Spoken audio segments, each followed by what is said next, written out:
What's up, YouTube fam? It's your girl, Mrs. Tony 2times, and today we have a very special video. We're going to be counting down our top 5 videos of 2025. Make sure you leave your comments down below. Thank you all so much for the support throughout the year. We hope to see y'all next year. Let's get right into the video. Here's number 5.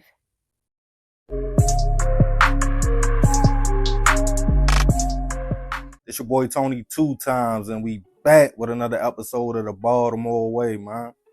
Before I start, be sure to tap that like button. Definitely watch this video to the end so you can hear the full story and all the details in the case. For my day one fam, y'all already know it's all love. Thanks for tuning back into another episode. If you're new to the channel and you feeling the content, feel free to subscribe. Definitely hit the notification bell so you can be notified every time we drop a new video. Oh yeah, feel free to share the channel with your peoples. Everybody is welcome. With that being said, let's get right into the story. In different environments all over the world, people have multiple ways they choose to live, make money, and survive. The most common is the working man or woman.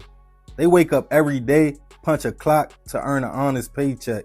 They don't have to look over their shoulders or worry about going to jail. They usually are safe and out the way. Then you have the hustler. That's a person, no matter what they have to do to stay afloat, they will. Deliver food for DoorDash, sell grass on the side, start a t-shirt business, whatever to feed their family. As you go down the list, you hit people that choose the streets to earn a living. Whether it's all they know or the traditional route of working for years, retiring and living off a pension just doesn't sit right with them. They rather fast money. For most, they might start off trapping, grab a pack, make a few dollars with the ultimate goal of being successful at what they are doing, and eventually moving up the ranks to being the plug. But then you have the stick-up boys. Their job is just to wait for somebody else to go make the money or get the pack, and they simply just come and take it. In most cases, they are already in the mix. They know who has what deals are being made behind the scenes. It's like an underground network. Some would consider that the lowest of the low though. A person who has no hustle, they just take from others. In a stick-up kid's mind, when he goes on a move, the goal is supposed to be simple. Give me the money, nobody moves, nobody gets hurt. But it barely ever happens just like that. And on this episode of the Baltimore Way, we'll be taking it all the way back to 2015 to discuss the case of a stick-up crew night out here in Licks that took a crazy turn in a Baltimore motel room. Back in 2015, 38-year-old Aaron Burrell was navigating life in Baltimore. Aaron did a lot of things to survive, whether working, selling product from time to time, or being protection for the young ladies who chose to become escorts to make sure they were safe and their clients stayed in line. One of his homegirls at the time was a young lady who we will call Shay for the sake of the story. Shay was struggling with addiction, and to fund her vice, to make sure she had enough to get out the gate every day, she would rent rooms and see dates. One of her spots was Pulaski Highway, in which is a stretch of motels with decent rates and prices, so she could make more profit and not have to kick out much for the room. Her room of choice was the Regal Inn, in which for Aaron, it was a double win when he was with her. A lot of the tenants that stayed in the rooms had addictions, so he could get off whatever he was selling, make a few dollars, and make some more money from Shay, making sure she was good while doing her thing. On another side of town was 3 men. At the time, 33-year-old Nathaniel McKnight, 29-year-old Telly Williams, and the youngest 21-year-old Ciante Parnell. The 3 men were considered to some as a stick-up crew, all living in different parts of the city. So they would find out what was going on around their way, who was selling what, and go out together and rob on a regular. Somewhere in the mix, Nathaniel had met Shay. The young lady explained her profession to him, and he even slid on her a few times. He peeped the scene, saying she was making a few dollars, but that wasn't enough for him and his team. But Aaron had to work and was jamming, so that's who his eyes was on. After seeing him shake and bake in multiple motel rooms on Pulaski, not just the Regal, the Siesta, and the Executive. He asked Shay what her peoples was selling, cause he might want to cop something, and she said everything. That was enough for Nathaniel to bring the move back to the team. In the early morning hours of January 25th, 2015, Nathaniel requested to meet up with Shay. Thinking it would just be him like usual, she agreed, and her protection urn was also there. He usually stepped out the room when her dates pulled up, but this time, when Nathaniel told her, like, yo, I'm outside, she was surprised to open the door and see 3 men with guns in their hands. The crew instantly went to urn. They told him to strip and take everything off before they started beating the man. Nathaniel tied up Shay, then they tied up Ern with a telephone cord and told them both to lay on the bed. After taking all the money from him and Shay and Ern's pack, a single gunshot went off in the room and the men fled. Baltimore County Police was called to the location. When they arrived to the room, they found Ern tied up, suffering from a single gunshot wound to the forehead. He was rushed to a local hospital, but unfortunately, he wouldn't survive his injuries. Shay was able to give police a phone number and name of the man she was supposed to be seeing and told them it was a robbery. It wouldn't take long for the homicide to hit the streets, and informants that knew the crew came forward. One of them stated they was talking to one of the men and heard them say, like, yeah, yo, we ran up in the room, everything went smooth, we was leaving, but then Telly turned around and shot him in the head. With that, all 3 of the men were tracked down and taken into custody, charged with robbery and first-degree hit.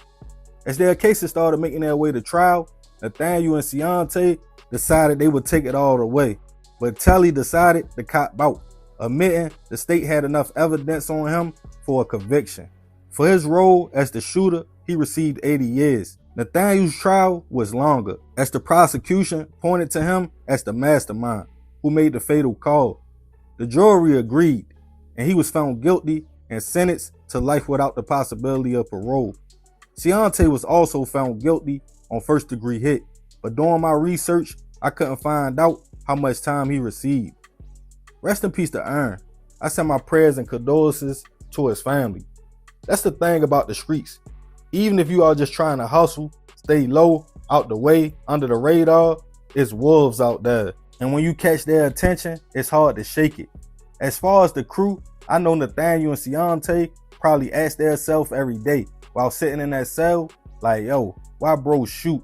In reference to Telly. They had the money and product and was out the door. But that's the thing. When you pick up them guns and go on a lick, you never know how it will end and play out. Thinking it's easy, go get the money and go. But some people buck the robbery. Some got guns themselves. I even know somebody who lost their life robbing somebody under the influence, drinking, and the person who they was robbing was able to take the gun, and the robber ended up being the victim. It's a dangerous game, especially if you are with a crew. You don't know what the next man will do. But I want to leave this one open for discussion. Y'all let me know y'all thoughts on the situation. Leave it in the comments. Yeah, man, crazy story. Rest in peace, that man. But yeah, I ain't gonna talk too much more about this one. I appreciate you if you made it to the end. Y'all let me know what y'all think about the situation. It's your boy Tony 2times. This is another episode of the Baltimore Way. Y'all already know it's all love, fam. I'm out.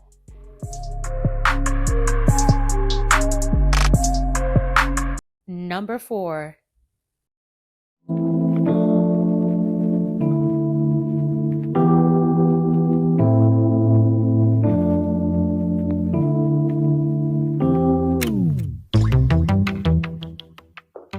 Court records detail weeks as a parent, a charter school teacher, and someone who was looking for help getting away from someone she feared would take her life. A tragic reality unfolding in this North Lawndale neighborhood, leaving 2 girls without their mom. It's your girl, Mrs. Tony 2times, and I'm back with another episode of Hood Tales. In this video, let's take it to Chicago, Illinois, to tell the story of a volatile relationship between Tanisha Weeks and her ex-boyfriend, Timothy Gibbs, that ended in tragedy. All right, let's get into it. There's a saying that says, you can't help who you love. Sometimes the most unlikely people end up together. Two different personalities collide with barely anything in common. For whatever reason, they find themselves falling in love with each other. They hope to make it last, but their love becomes toxic, and now their love becomes too dangerous to survive. Tanisha Weeks, a mother of two daughters, worked as a local charter school teacher in Chicago. She held the profession for 15 years. She was described as a beautiful soul and a selfless person who would help anyone in need. She lived next door to her mother in North Lawndale and had a cat named Sosa. She was dating a man named Timothy Gibbs. Timothy had a very troubled past. It appeared that he had issues with anger and his mental state. He had served time in prison for an attempted hit charge, which he was convicted of in 2010. Prior to that conviction, Timothy was arrested for home invasion and aggravated battery in 2008. It was also reported that Tanisha's mother was married to Timothy's father, possibly as early as 1999. So the two may have grown up together, knowing each other as step-siblings. They were 6 years apart, with Tanisha being the older one. Despite Timothy's questionable past behaviors and their family connection, it didn't stop Tanisha from moving forward with their relationship. The couple began dating in March 2019. Their relationship started to become toxic in July 2020 as Timothy's behavior became erratic, physical, and emotionally unstable. Tanisha experienced Timothy threatening her life and his own. He would put his hands on her and took advantage of her intimately. He would tell Tanisha if she tried to leave him, he would end it all for the both of them. He used a firearm and knife to threaten Tanisha, even keeping her against her will when he couldn't get his way. Tanisha most likely lived in fear of Timothy and what he may do if she made him upset or tried to leave. Tanisha and Timothy stayed together for almost 6 years until she was ready to get away and wanted to take her life back. In November 2024, 41-year-old Tanisha was at a crossroads in her tumultuous relationship with her 35-year-old boyfriend, Timothy Gibbs. So on November 22nd, 2024, Tanisha ended their relationship with Timothy for good. Timothy had accused Tanisha of cheating on him, and he again attempted to put his hands on her. He then went to get a firearm and forced her to stay with him at his home until the following morning. The next day, Timothy called Tanisha 20 times and threatened to send explicit photos of her to other family members because she ended their relationship. 3 days later, on November 25th, Timothy showed up at Tanisha's house in North Lawndale. He pulled out a firearm and demanded Tanisha to sit on her couch as he held it to her head and interrogated her with questions about her feelings towards him and their relationship. Timothy didn't believe Tanisha about her concerns for him and told her he would end both their lives if she lied again. He put his hands around her neck, and as Tanisha pulled away, her necklace broke. He continued to say he would end her life and watch her as it happened. When Timothy felt like Tanisha didn't respond to a question the way he wanted her to, he fired the weapon, hitting the couch. Timothy then held the weapon to Tanisha and forced her to drive him in her car.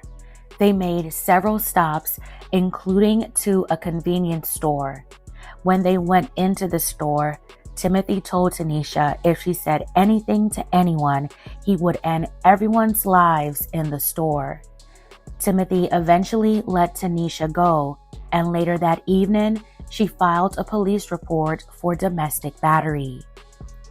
On November 27th, Tanisha filed for an emergency protective order. In that order, she detailed all the years of turmoil and the recent events that had occurred. The judge granted the temporary order. The following day, Timothy was arrested and charged with failure to register as a violent offender because of his 2010 conviction. He stood in front of a judge that same day and was released on probation pending trial. Those charges were dropped on December 2nd. On December 18th, a Cook County Circuit Court judge granted Tanisha a 2-year protective order against Timothy. He was ordered to stay away from her home, her workplace, and her church. He was not to be within 100 feet of her and surrender any firearms to authorities. Tanisha was not the only woman who had suffered at the hands of Timothy. Another woman was also granted a protection order against him in 2007. According to people who claimed to personally know Timothy, they said he was known to be mentally unstable. They claimed that in high school, he used his child's mother as a shield when the police were called on him for DV against her. He was allegedly shot, and as he was falling, he cut her on her neck. Back to the present day. After the judge granted Tanisha's protection order in December, for a short period of time, Tanisha felt a sigh of relief before things would take a terrible turn. On Wednesday night, January 15th, Tanisha was on the phone with her friend and someone she considered her goddaughter. The two women talked on the phone around 9 p.m. Their conversation was normal as Tanisha encouraged the young woman to get her life together to better herself and her child. The next morning, on January 16th, Tanisha woke up as usual, got herself and her 7-year-old daughter ready, and was on her way to work.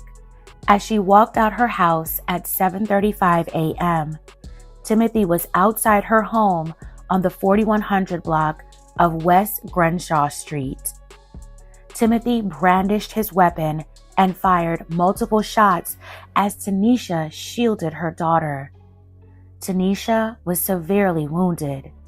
Timothy then turned the firearm on himself. Tanisha's daughter witnessed the horrific incident.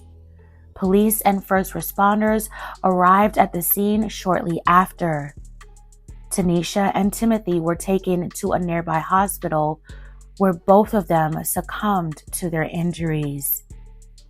Sadly, Timothy had followed through on his threats.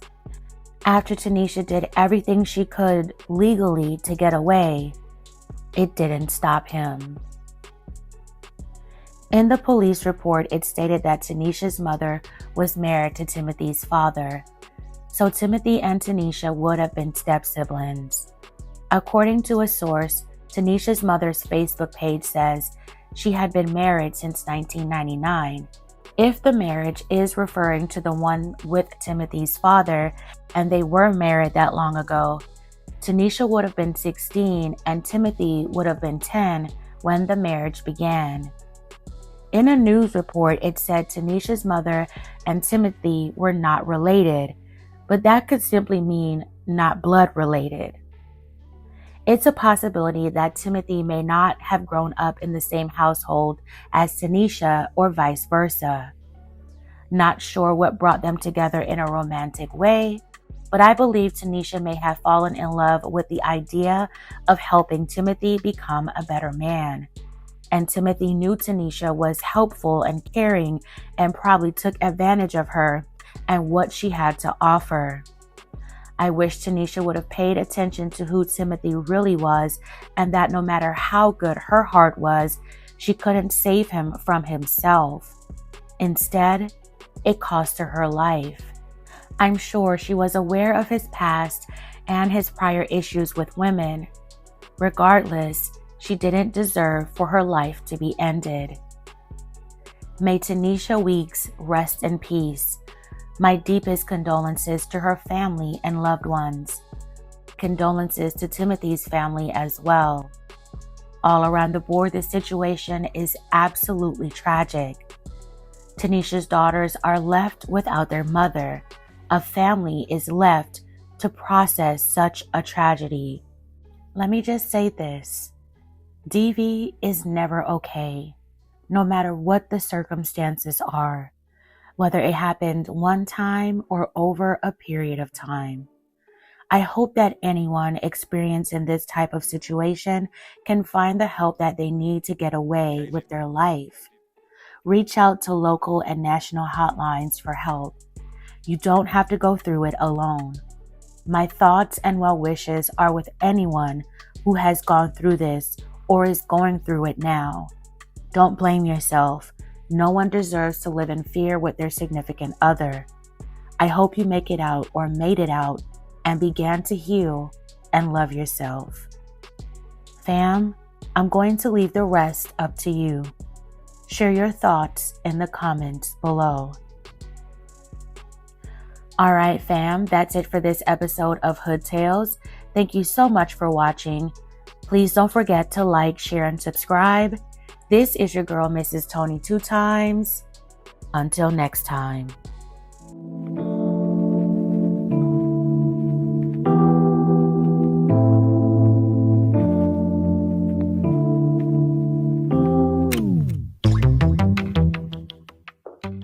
Number 3.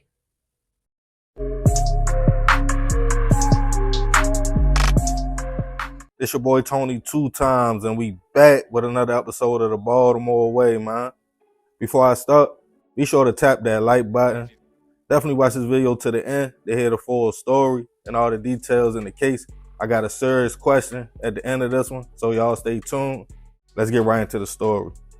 It's an old statement that for decades, people have been studying. And that thing is being a product of your environment, meaning your upbringing, the way you was raised, and the things you see will have an effect on the way you view the world and the way you live your life. For example, if you come from a 2-parent, middle-class home where both parents are college educated or have good careers, y'all go on family outings, eat good every night, you have decent school clothes, and can focus on being a kid, you might be a little bit more balanced than another kid that has a parent getting high, one in prison or not around, no one to really take care of them, and when they walk outside their door, they see trappers, scammers, and killers. The mindset of both those kids coming from 2 very different circumstances will be different. But the stigma of somebody being a bad person just because they come from a bad situation or seen a lot is not always true. It's a lot of good kids that come from the trenches. They try to stay above the influence,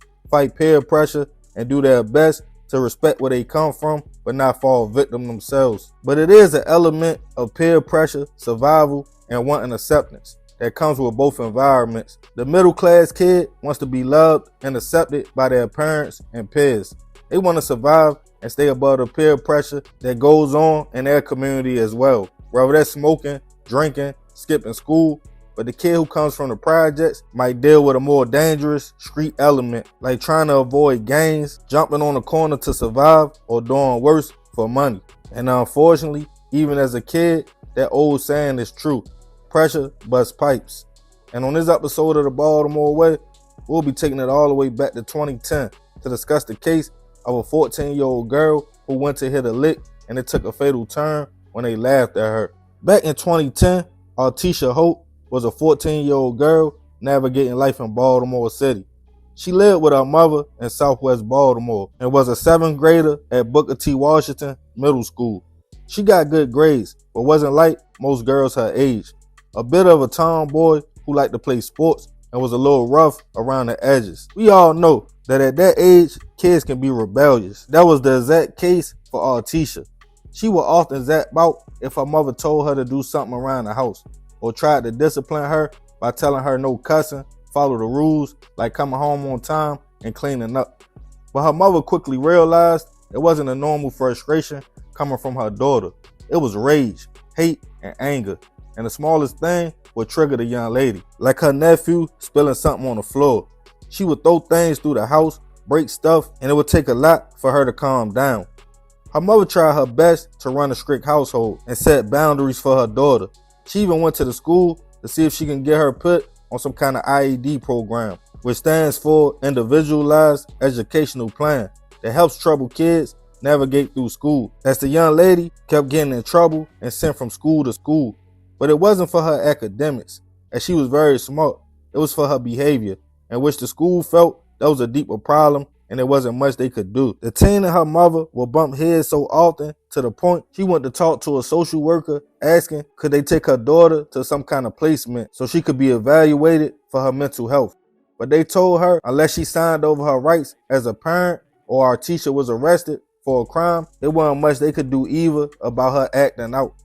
As the months went on, things got worse, causing the teen to not want to follow her mother's rules at all, packing her bags and staying with different family members throughout the city. Trying to provide for herself, she would catch a petty theft charge and be arrested.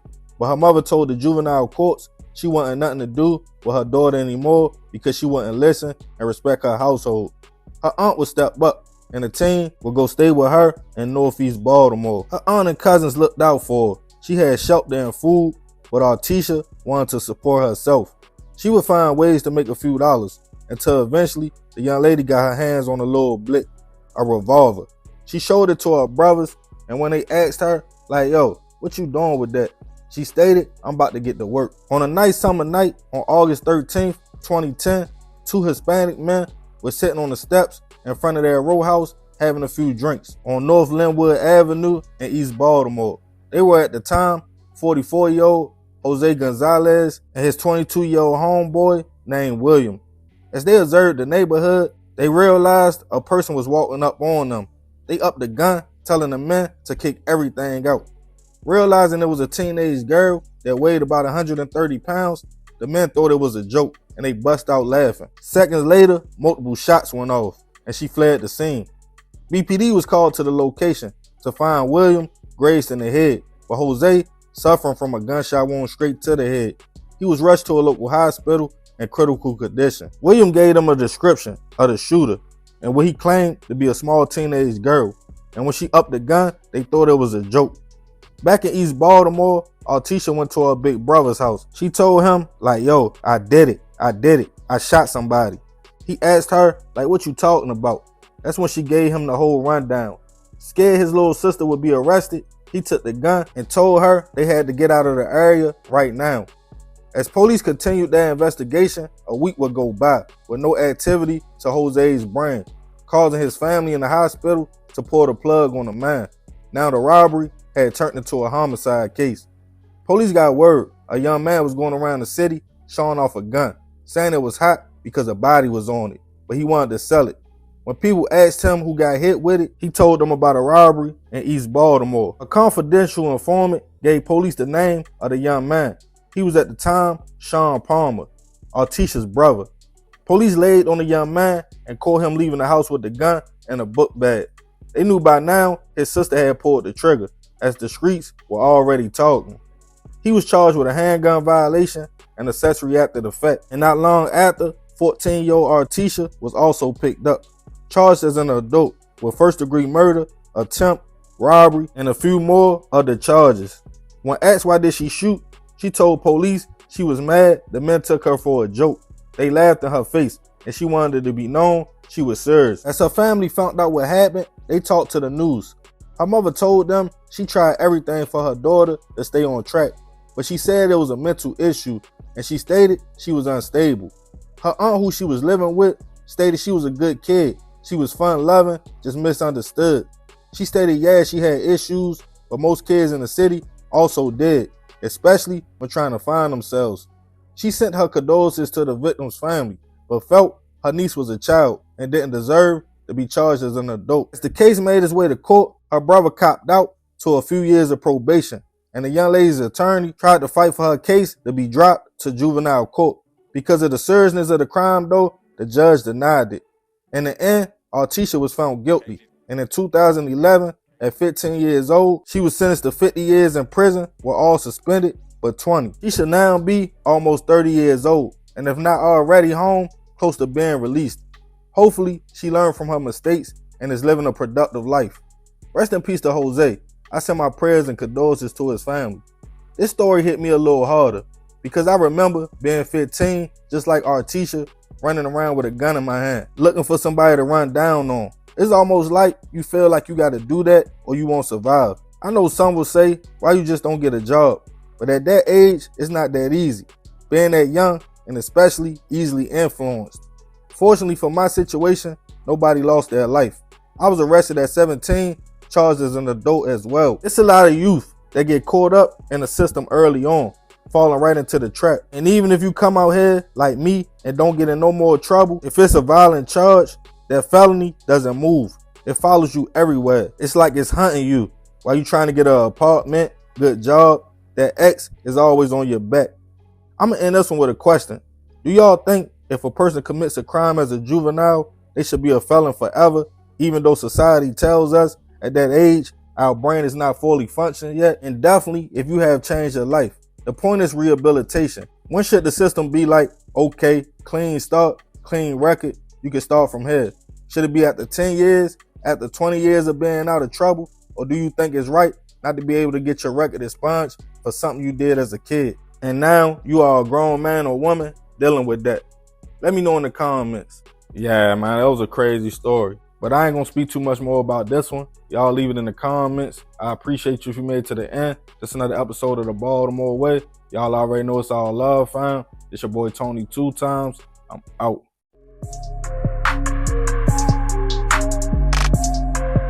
Number 2. Morning, December 2022, when off-duty Fulton County Deputy James Thomas Jr. repeatedly approached him in the deputy's personal car on Bolton Road in Northwest Atlanta. I was afraid. Were you afraid for your life? I was afraid for my life. In this video, let's take it to Atlanta, Georgia, to discuss how a strange encounter and alleged unwanted advances between an off-duty deputy and a civilian turned fatal. But before we get into this video, don't forget to subscribe, like, and share. Turn on your notifications so you don't miss any future uploads. All right, let's go ahead and get into it. In December 2022, a fatal encounter on a quiet Atlanta road would not only end the life of a young sheriff's deputy, but also sparked one of the most controversial trials in Fulton County's recent history. This is the story of Deputy James Thomas and the man who would stand accused of taking his life, 26-year-old Alton Oliver. It all began in the early morning hours of December 29th, 2022, on Bolton Road in Northwest Atlanta. James Thomas had finished his shift the night before. The 24-year-old deputy was off duty driving his personal car on his day off. Where he was headed and why he was on Bolton Road that morning has never been fully explained.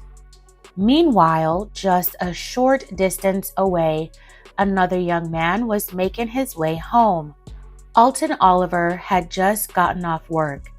A co-worker gave him a ride and dropped him off near Bolton Road so he could walk the rest of the way home.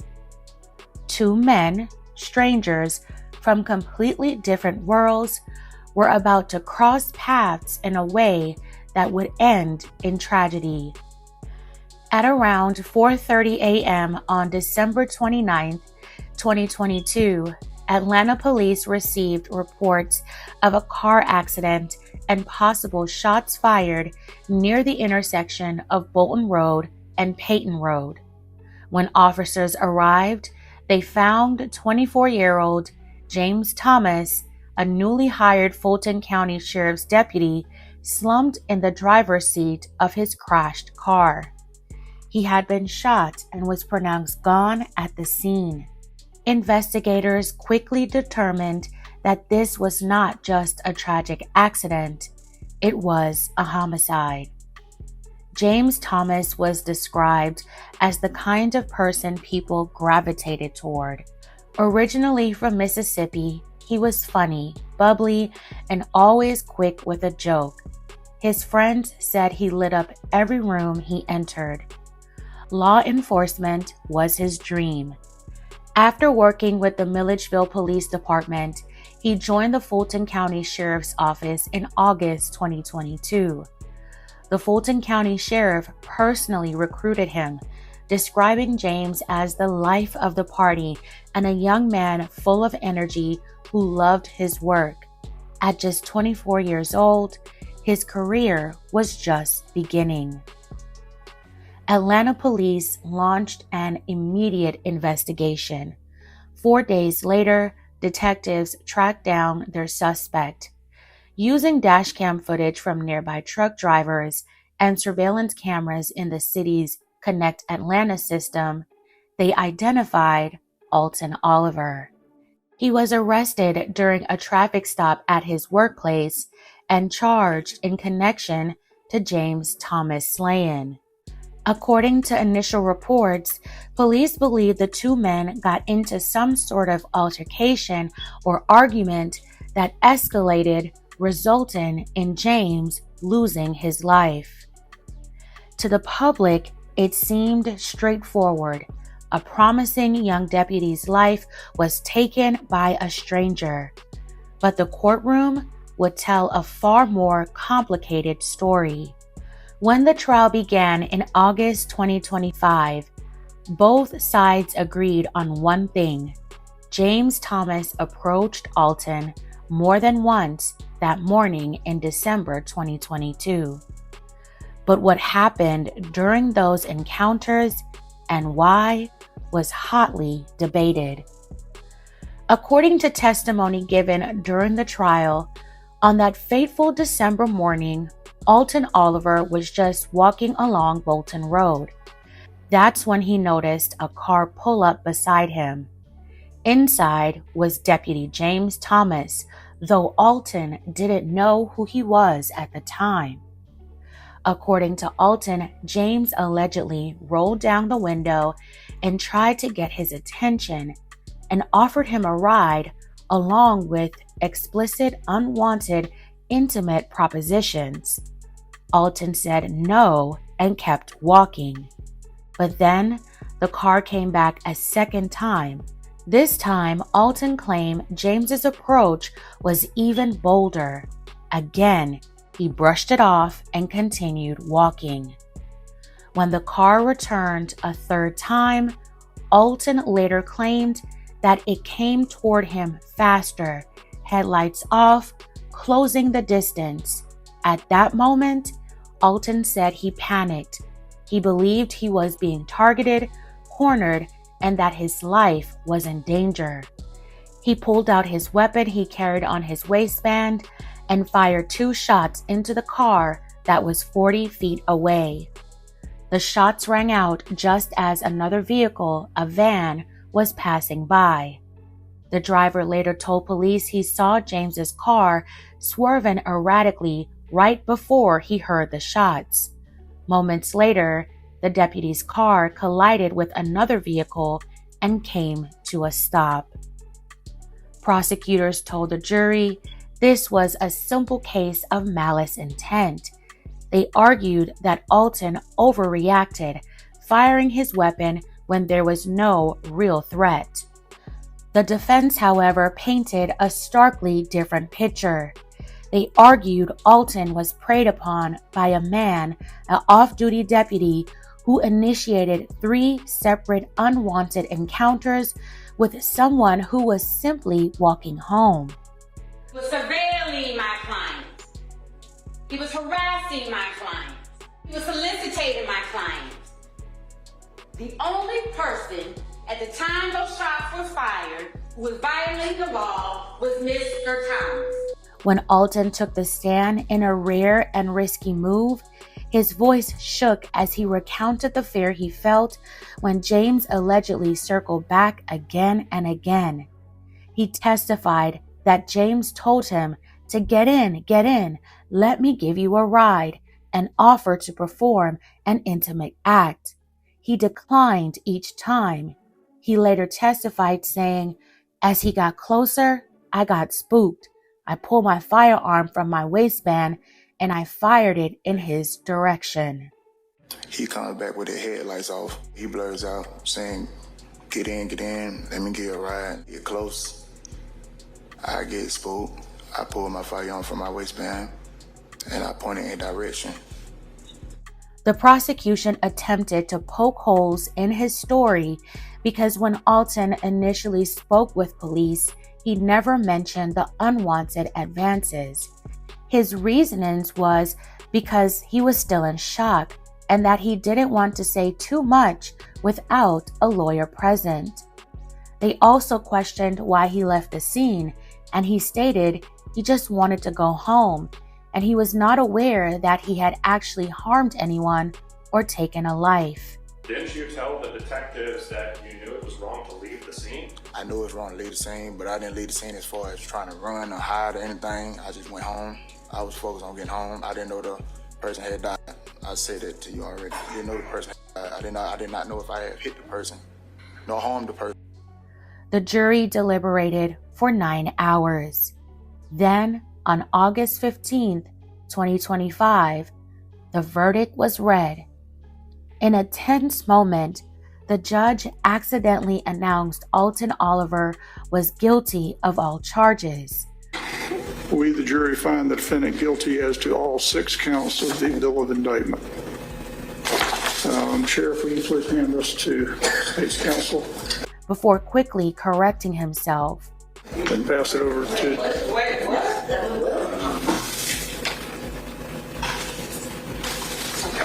Didn't I say not? No. Sorry.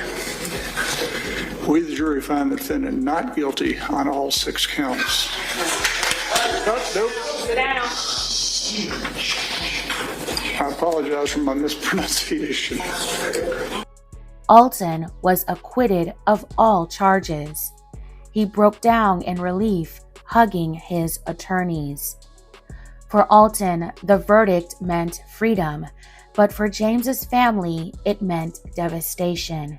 They had lost their son, their brother, their loved one, and now no one would face punishment for his slaying.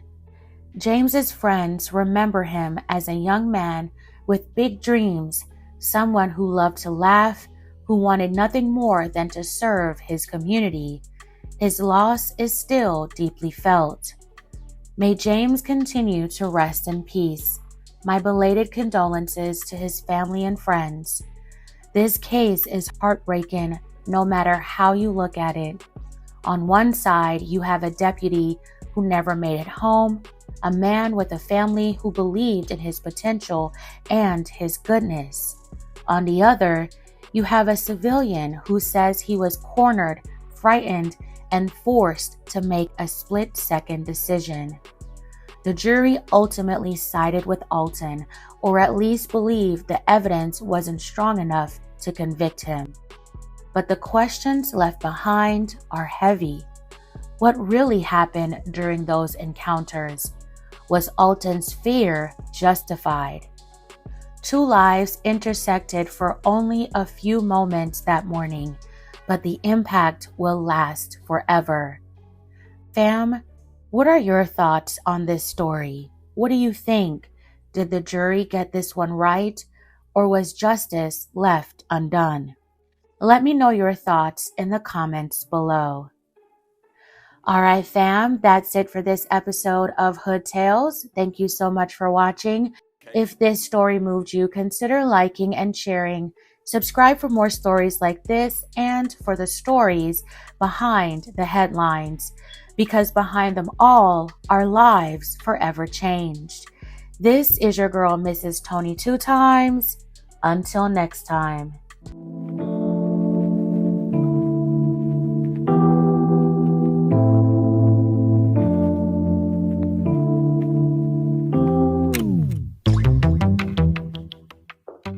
Here's the top video of 2025 at number 1. Let's get right into the story. Y'all keep up with me. It's a lot of twists and turns. In life, while navigating this crazy world, one of the best things possible an individual can do is study and know themselves.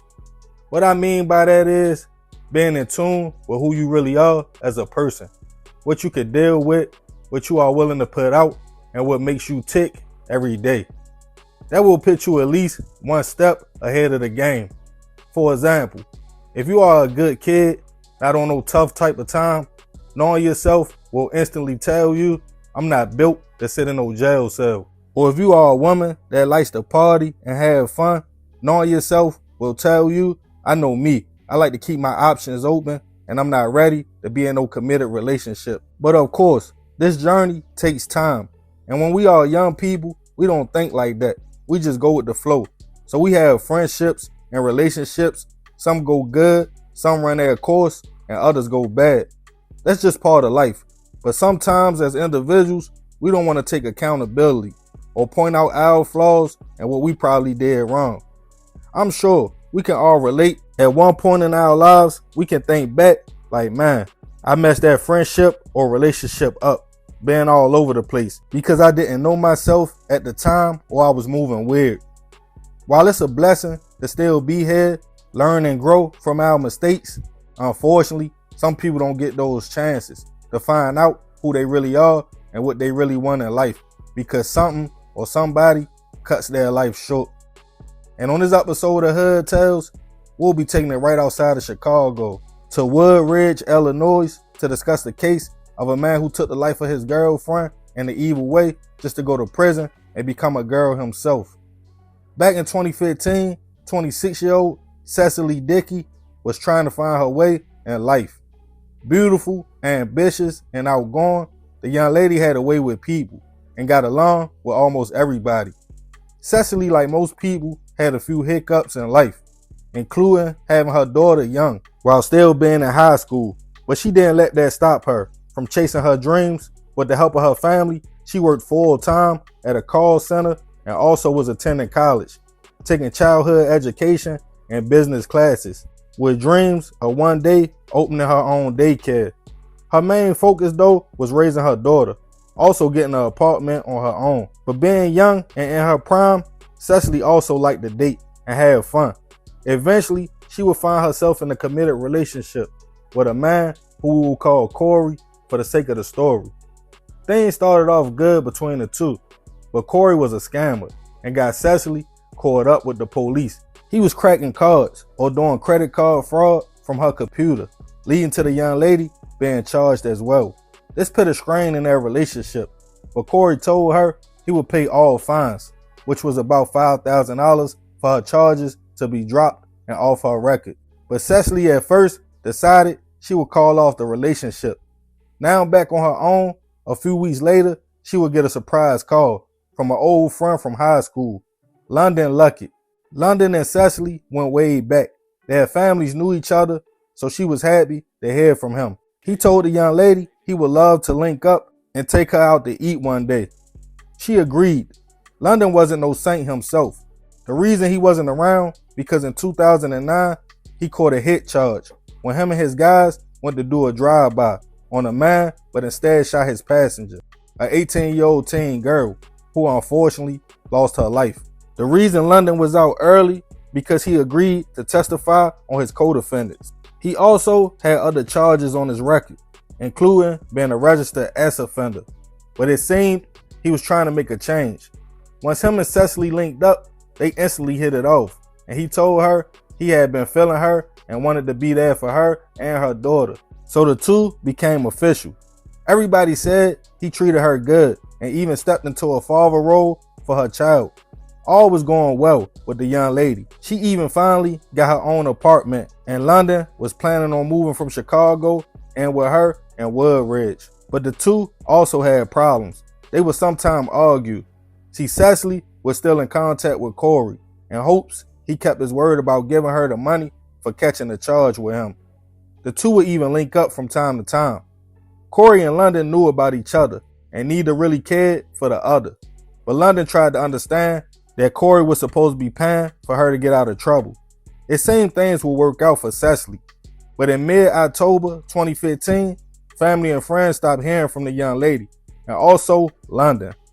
On October 19th, her brother and sister went to her apartment to do a welfare check, but she didn't answer the door.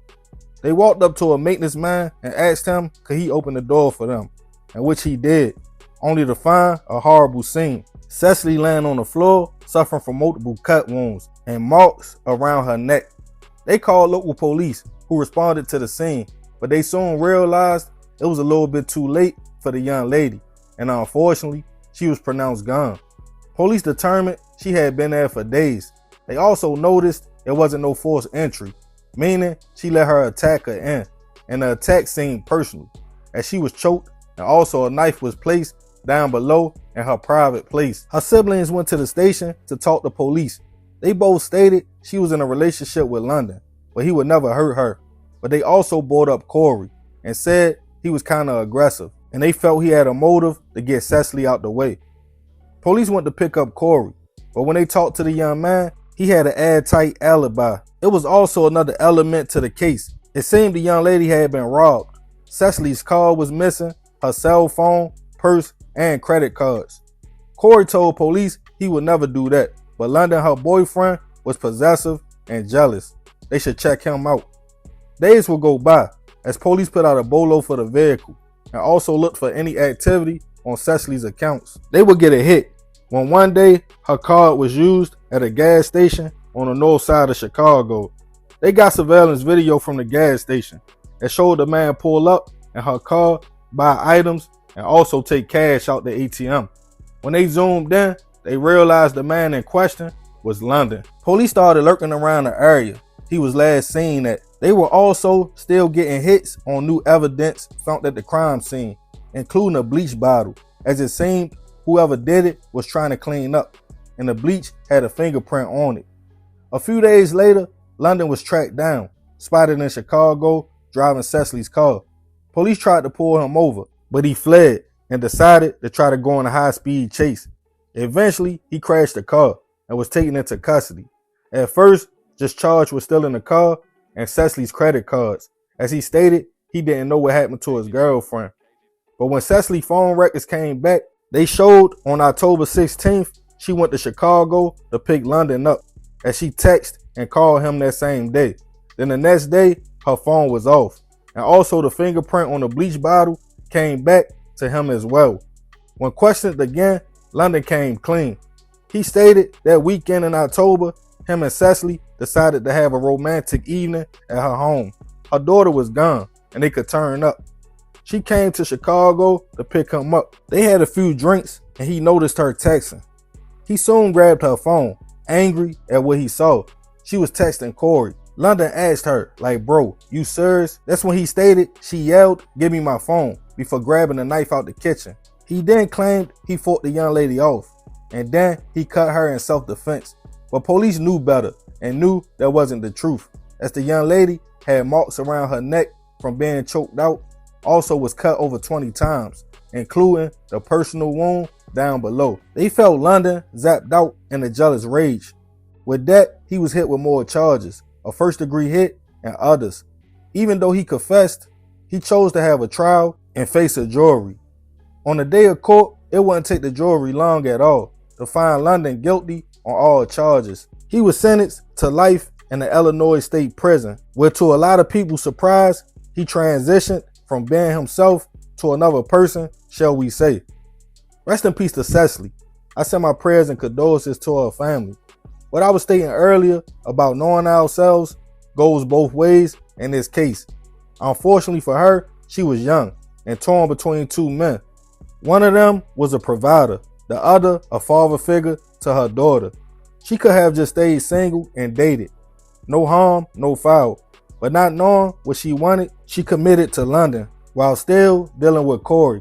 Not victim blaming at all or judging, because that's not a cause for a person to take your life. And I'm sure if she was given more time on this earth, she would have eventually understood how that was a dangerous game that could end terribly, as unfortunately it did. As far as London, he never knew himself, because if he did, he would have never been in that car back in 2009, knowing he wasn't built for prison and would tell on everybody involved. Then come home thinking you could deal with your girl being cool with another man, which obviously he couldn't. He could have just walked away, but he didn't. Then going to prison and becoming something different. But when I thought about it, saw the picture, he had a bad jacket. He told he was a registered offender and took a woman's life. Some of the worst things you can be in prison. He probably was given a choice. Be a girl for protection or lose your life. Now I guess he knows himself. But y'all let me know y'all thoughts on this situation. Leave it in the comments. And remember, we gotta succeed not to fail. So we won't be just another hood tale. Yeah, man, super crazy story. Rest in peace to Cecily. I send my prayers to her family. But y'all let me know what y'all think about this situation. I appreciate you if you made it to the end. This is another episode of Hood Tales. This your boy Tony 2times. Love, fam. I'm out.